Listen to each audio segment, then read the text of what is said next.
क्या आज के समय में कोई व्यक्ति अपनी पत्नी की मृत्यु के बाद भी उनकी धार्मिक इच्छा को पूरा करने के लिए 10 साल तक लगातार प्रयास कर सकता है? आज जहां लोगों को एक मंदिर के दर्शन के लिए जाना भी समय की बर्बादी लगने लगा है, वहीं आज आप दर्शन कर रहे हैं एक ऐसे मंदिर के जहां मौजूद है विश्व की पहली हस्तलिखित भक्तांबर पेंटिंग्स। लेकिन इन पेंटिंग से भी ज्यादा अद्भुत है इनके पीछे छिपी भावनात्मक कहानी। श्री ताराचंद्र जी जैन ने अपनी पत्नी श्रीमती गुणमाला जी जैन की अंतिम इच्छा को पूरा करने के लिए वर्षों तक प्रयास किया और तब जाकर बना यहाँ अद्भुत भक्तांबर केंद्र, जिसके अभी हम आगे दर्शन करेंगे। इसलिए वीडियो को लास्ट तक जरूर देखें, क्योंकि ये सिर्फ मंदिर के दर्शन नहीं होंगे यहाँ, बल्कि आपको एक ऐसी कहानी सुनने को मिलेगी जो शायद आपके विचार बदल दे। जब भी आप सम्मेद शिखर जी की यात्रा पर गए होंगे, आपने देवघर के इस भव्य मंदिर के बारे में जरूर सुना होगा। देवघर मधुबन से 105 किलोमीटर दूर है। करीब 40 से 45 वर्ष पुराना है ये मंदिर। पहले यह मंदिर इतना भव्य नहीं था। यहाँ एक छोटा सा चैत्यालय हुआ करता था जिसमें आदिनाथ भगवान की प्रतिमा जी विराजमान थी, जो आज भी इस मंदिर में विराजमान है। पार्श्वनाथ भगवान के आप दर्शन कर रहे हैं अभी, ये जयपुर से बनवाई गई प्रतिमा है। यहाँ के समाज और छावड़ा परिवार के प्रयासों से आज हम इस भव्य मंदिर के दर्शन कर रहे हैं। जैसे ही आप मंदिर में प्रवेश करते हैं, आप पहली मंजिल पर जैसे ही जाएंगे, आपको पार्श्वनाथ भगवान के दिव्य दर्शन होंगे। जयपुर से निर्मित यह प्रतिमा जी अत्यंत मनमोहक है। इस मंदिर का सबसे विशेष भाग है एक छोटा सा कोना जहां सजी है भक्तांबर की हस्तलिखित पेंटिंग्स। इन पेंटिंग्स के पीछे भी एक बेहद भावुक कहानी छिपी है। श्री ताराचंद्र जी जैन की धर्मपत्नी श्रीमती गुणमाला जी की यह प्रबल इच्छा थी कि देवघर में भक्तांबर से जुड़ा एक ऐसा दिव्य केंद्र बने जहां श्रद्धा और कला दोनों एक साथ जीवंत रहें। लेकिन दुर्भाग्यवश उनके जीवन काल में यह इच्छा पूरी नहीं हो पाई और फिर अपनी पत्नी की स्मृति को अमर बनाने के लिए श्री ताराचंद्र जी जैन ने इस पुण्य कार्य को पूर्ण करवाया। आप जो अभी स्क्रीन पे जो चित्र देख रहे हैं, इसी में उनकी भावनाएं शब्दों में आज भी जीवंत हैं। श्रीमती गुणमाला जी केवल नाम से ही गुणमाला नहीं थी, बल्कि उनके जीवन में सचमुच अनंत गुण थे। ममता, सेवा, श्रद्धा और तीर्थ वंदना उनके जीवन का आधार थे।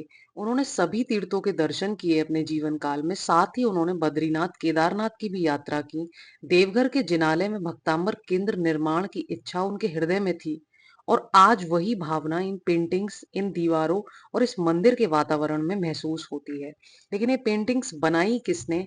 अब मैं आपको वो बताती हूँ। ये भक्तांबर की पेंटिंग्स विश्व की पहली हस्तलिखित भक्तांबर पेंटिंग्स हैं, जिन्हें फेमस विजुअल आर्टिस्ट जैन कमल द्वारा बनवाया गया है। आपने नोटिस किया, मैंने जैन कमल बोला। यह अपने नाम से पहले अपना सरनेम लिखते हैं। जैन कमल जी 40 वर्षों से भी ज्यादा कला और प्रकाशन क्षेत्र में कार्य कर रहे हैं। ये मुंबई में रहते हैं। उन्होंने 3000 से अधिक न्यूज़पेपर और पब्लिकेशन डिजाइन्स पर काम किया है। उन्होंने प्राचीन ब्राह्मी लिपि पर भी रिसर्च की है और उसी प्रेरणा से अक्षरों को कला का रूप देकर नमोकार मंत्र फॉर वर्ल्ड पीस जैसी अद्भुत श्रृंखलाएं बनाई हैं। आचार्य श्री ने भी उनके काम की सराहना की थी, जो पूरे भारत में प्रदर्शित भी की गई है और आज उनकी वही अद्भुत कैलीग्राफी इन भक्तांबर पेंटिंग्स में देखने को मिलती है। कैलीग्राफी होती क्या है? एक सुंदर लिखावट की कला इसको कहा जाता है। यह सामान्य लिखावट न होकर अक्षरों को कलात्मक, आकर्षक और विशेष शैली में लिखने की एक तकनीक है, जिसमें विशेष पेन या ब्रश का उपयोग किया जाता है, जिसे हम कैलीग्राफी बोलते हैं। तो ये थे देवघर जैन मंदिर और विश्व की पहली हस्तलिखित भक्तांबर पेंटिंग्स के दिव्य दर्शन। लेकिन इस वीडियो का उद्देश्य सिर्फ आपको मंदिर दिखाना नहीं था, बल्कि उन भावनाओं से जोड़ना था जो इस स्थान को वास्तव में विशेष बनाती हैं। जैसे श्री ताराचंद्र जी जैन का अपनी धर्मपत्नी के प्रति समर्पण, श्रीमती गुणमाला जी जैन की धार्मिक भावना और जैन कमल जी की कला के माध्यम से धर्म को जीवित रखने की सोच। ये सब बातें कहीं ना कहीं हमें भी सोचने पर मजबूर करती हैं। और सच कहूं, अगर आपको मेरे वीडियो से पूरी जानकारी ही ना मिल पाए, अगर आप सिर्फ दर्शन करके आगे बढ़ जाएं, तो फिर मेरे वीडियो बनाने का उद्देश्य अधूरा रह जाता है।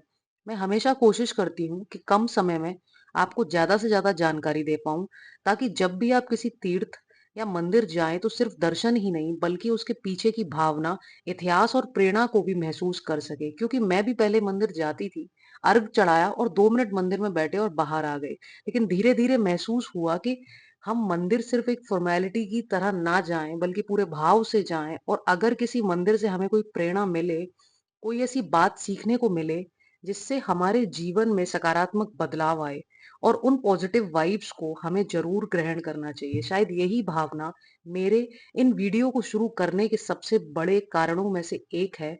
अगर आपको भी लगता है कि ऐसी कहानियाँ और ऐसे तीर्थ हमारी आने वाली पीढ़ियों तक पहुँचे, तो वीडियो को शेयर आप ज़रूर करिए और इस चैनल को सब्सक्राइब ज़रूर कर लीजिए। जय जिनेंद्र, जय जय गुरुदेव।